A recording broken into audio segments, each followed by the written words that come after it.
Selamat datang kembali di channel Gen Populer. Bagaimana kabarnya hari ini? Kami doakan semoga sehat selalu.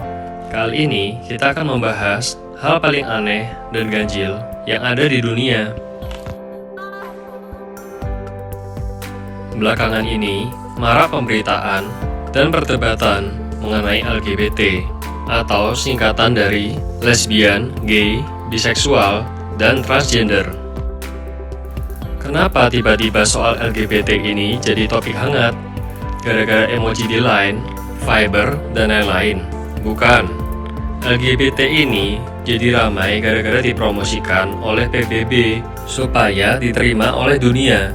Jurus ini disebut social engineering. Ini fakta, bukan hoax. PBB bahkan membentuk badan khusus bernama UNFA atau singkatan dari United Nations Free and Equality. Untuk mempromosikan LGBT, silakan klik webnya, saya taruh di deskripsi bawah. PBB juga menerbitkan perangko gay. Kalau sudah jadi program resmi PBB, sudah pasti ada budgetnya.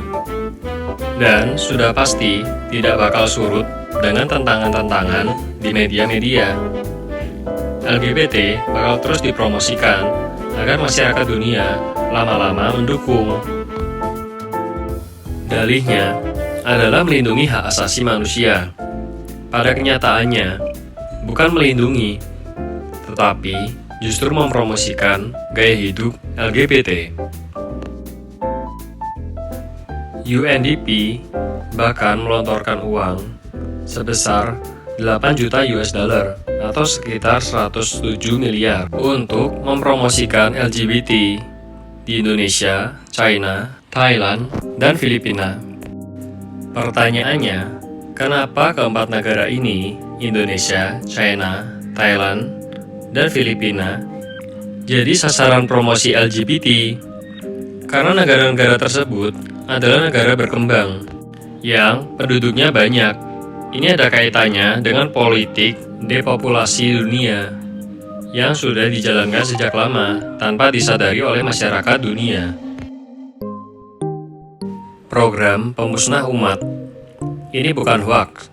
Program penyidikitan umat manusia atau biasa disebut depopulasi sudah dicanangkan dari tahun 1920-an.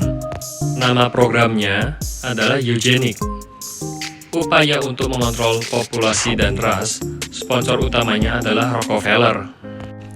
Rockefeller, sebagaimana diketahui, adalah salah satu pimpinan The Global Elite, para penguasa terkaya dunia yang memiliki ideologi globalis, yang bercita-cita membentuk New World Order atau tatanan dunia baru. Bagi pendengar yang belum paham hubungan antara Rockefeller dengan PBB, silakan baca referensi umum seperti Wikipedia bahwa gedung PBB yang megah di areal seluas 7 hektar di New York itu dibangun di atas tanah hibah Rockefeller. Penduduk dunia 7 miliar orang. Menurut Global Elite itu kebanyakan. Apalagi sebagian besar penduduk dunia adalah orang miskin. Mereka tidak mau penduduk dunia banyak dan miskin. Mereka maunya penduduk yang sedikit, produktif, dan bisa menghasilkan uang buat mereka. Idealnya, penduduk dunia cuma 500 juta orang saja. Ini bukan rahasia. Mereka bahkan menuliskan tekad depopulasi itu dalam sebuah prasasti raksasa di Georgia, Amerika Serikat. Prasasti ini masih ada hingga sekarang. Bagaimana caranya mengurangi jumlah penduduk? Ini juga sudah lama dilakukan, tanpa disadari banyak orang. Ciptakan perang dan pembunuhan massal, pembunuhan etnis tertentu, pembunuhan bayi, vaksin pemandulan atau sterilisasi massal di Afrika, sebarkan wabah virus termasuk AIDS, dan lain-lain. Coba saja perhatikan, setelah ada PBB, justru makin banyak perang. Tahun 1950, Perang Korea. Tahun 60, Vietnam. Tahun 70, Uganda dan Ethiopia.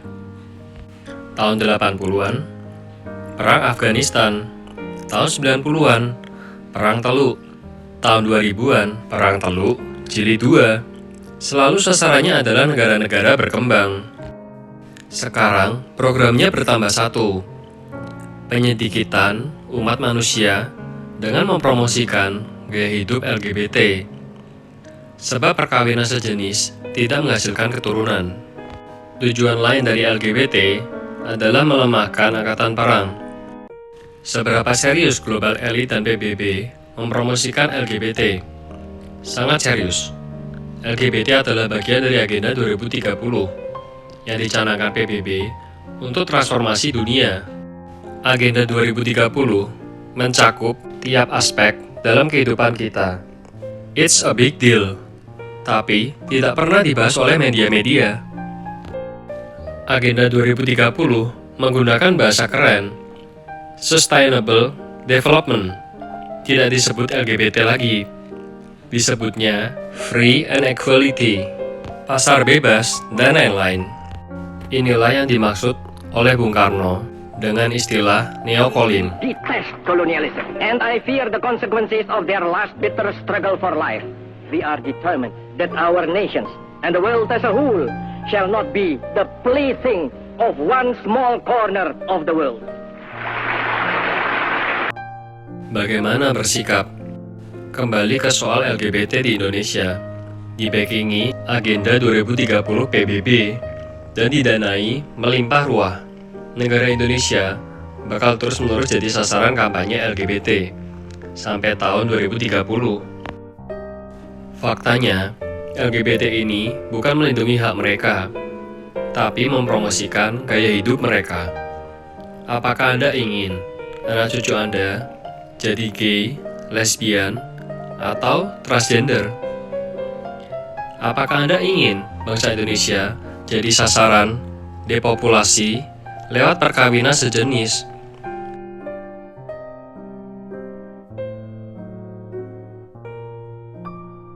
Semoga kita semua menjadi bangsa yang berkarakter dan berani mengambil sikap.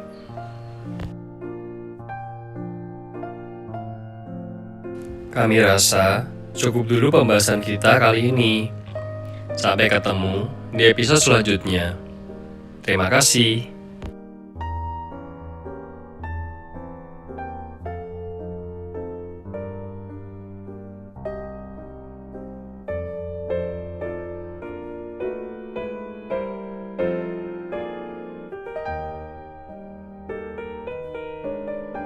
Seperti biasa, jangan lupa untuk subscribe, like, dan komen. Dan jangan lupa untuk aktifkan lonceng, karena dengan Anda mensubscribe, Anda mendukung channel ini untuk terus memberikan informasi yang menarik dan bermanfaat lainnya. Terima kasih.